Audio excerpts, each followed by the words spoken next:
بسم اللہ الرحمن الرحیم. ہمیشہ سلوشن کی طرف جانا چاہتے ہیں ہم، لیکن سلوشن اگر نہ نکلے تو پھر مجبوری ہوتی ہے. ہمیشہ آپ لوگ پوچھتے ہیں جناب کہ پروگرام کے اینڈ میں سلوشن نہیں ملتا، یا جو لوگ آئے ہوتے ہیں وہ سلوشن کی طرف جاتے نہیں ہیں، اس لیے ہم کیا یہ ساری رام کہانی سنتے رہیں. لیکن اینی ویز میں آج آپ کو بتانا یہ چاہتا ہوں کہ آج سلوشن شاید اتنے بڑا جو مسئلہ ہے انڈیا اور پاکستان کا اور کشمیر کا سلوشن ہم کوشش کریں گے کہ آپ کے سامنے رکھ دیں، اور اگر نہ بھی رکھ سکے تو 19-20 کے فرق سے وہ سامنے ضرور آئے گا، سجیشنز آپ کے سامنے ضرور آئیں گی اور آپ کو پتہ چل جائے گا کہ اس کا سلوشن موجود ہے. اب ایک بڑا ٹپیکل سا سنٹینس ہے، بڑی ٹپیکل سی لائن ہے، لیکن وہ بولنی پڑتی ہے، اور وہ یہ ہے جناب کہ اگر دونوں پارٹیز، انڈیا اور پاکستان دونوں پارٹیز اگر چاہیں اور کسی تیسرے ملک کو ایز اے میڈیٹر ڈالا جائے اور وہ میڈیشن کرے تو پھر جا کے کوئی نہ کوئی حل نکل سکتا ہے. اب یہ بڑا امپورٹنٹ ایک چیز ہے کہ جناب کبھی پاکستان تو کہتا ہے امریکہ کو کہ جناب آپ جو ہے ہمیں ایز اے میڈیٹر بن جائے، امریکہ کو کہتا ہے پاکستان، لیکن انڈیا کہتا ہے نہیں جی یہ ہمارا انٹرنل ایشو ہے. انٹرنل ایشو نہیں ہے، یونائٹڈ نیشن کی جنرل اسمبلی میں قراردادیں موجود ہیں، اور میرے خیال میں اس کو تو عرصہ دراز ہو گیا وہ قراردادیں، اب میرے خیال میں کسی کو یاد بھی نہ ہو شاید، لیکن ہمیں ضرور یاد ہے اور کشمیریوں کو ضرور یاد ہے. اب میڈیشن کون کرا سکتا ہے، کیسے کرا سکتا ہے، میں نے آپ سے ذکر کر دیا ہے جناب.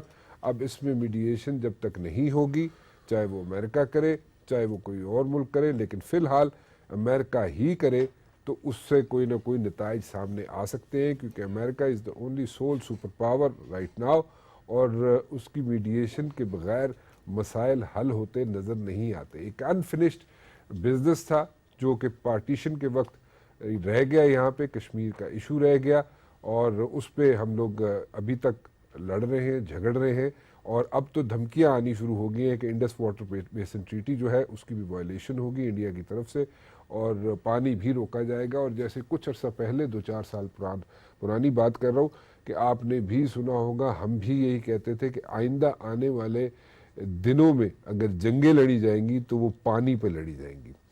جنگ سلوشن نہیں ہے، جنگ نہیں لڑی جانی چاہیے، لیکن اگر جنگ امپوز کی جائے گی تو زیادہ نقصان میں آپ کو بیان کرتا ہوں کس لحاظ سے میں کہہ رہا ہوں، زیادہ نقصان انڈیا کا ہوگا. جتنی ملٹی نیشنل کمپنیز ہیں وہ انڈیا کے اندر انویسٹ کر کے بیٹھی ہوئی ہیں، اور پچھلے آپ تھوڑا سا پیچھے چلے جائیں، وہ شرف کے دور میں جب آئی بال ٹو آئی بال سچویشن ہوئی تھی تو اس وقت وہاں پہ جو سچویشن تھی انڈیا کے اندر وہ بہت ہی نازک ہو گئی تھی، بہت ہی خراب ہو گئی تھی، اور انویسٹر وہاں سے بھاگنا شروع ہو گیا تھا.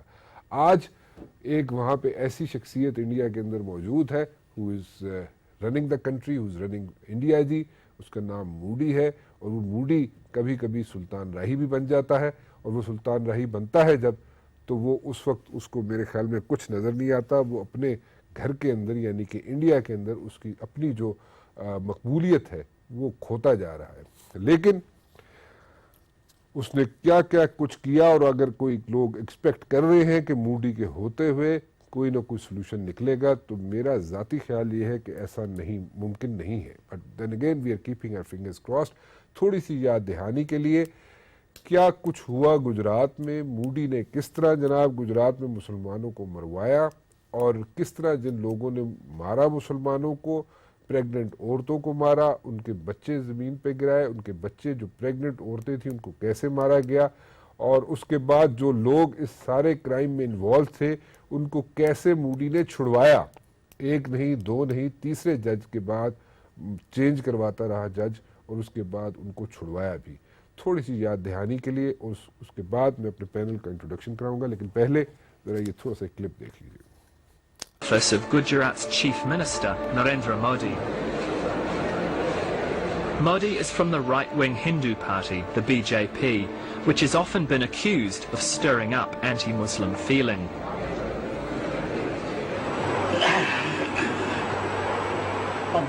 Harish Bhatt is a member of the Legislative Assembly in Narendra Modi's government.